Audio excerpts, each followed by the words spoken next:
व्यावसायिक असतील, जे पशुपक्षीच्या बाबतीत प्रेमी असतील यांच्यासाठी वेगवेगळे उपक्रम कार्यक्रमाचं आयोजन देखील लोकनेते आमदार भारतनाना भालके फाउंडेशन यांच्यामार्फत त्या ठिकाणी आयोजन केलेलं आहे। 23 तारखेला या भारत कृषी महोत्सवाचं उद्घाटन आणि त्यानंतर भव्य असं त्या ठिकाणी खिलार गायींचं प्रदर्शन आणि त्यातून बक्षीस, जेणेकरून आपल्या भागातली खिलार गायीचं असेल बैलाचं संगोपन व्हावं, त्यामध्ये वाढ व्हावी, त्यामध्ये त्या ठिकाणी जे शेतकऱ्यांच्या सोबत काबाड कष्ट करणाऱ्या खिलार जातीचं त्या ठिकाणी संवर्धनाच्या दृष्टिकोनातनं खिलार गायींच्या बैलांचं प्रदर्शन आपण 23 तारखेला आयोजन केलेलं आहे। 24 तारखेला आपण विविध चर्चासत्र, जेणेकरून ऊस असेल, द्राक्ष असतील, डाळिंब असतील, केळी असेल,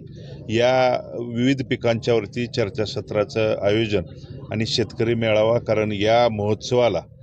आपण लोकनेते आमदार भारतनाना भालके फाउंडेशनच्या वतीनं या राज्याचे मुख्यमंत्री आदरणीय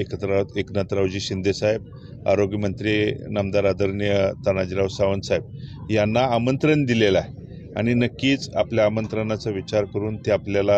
या ठिकाणी भेट देण्यासाठी येतील। त्या दृष्टीनं त्यांची वेळ मिळाल्यानंतर आपण शेतकरी मेळाव्याचं आयोजन 24 तारखेचं त्या ठिकाणी नियोजन आहे।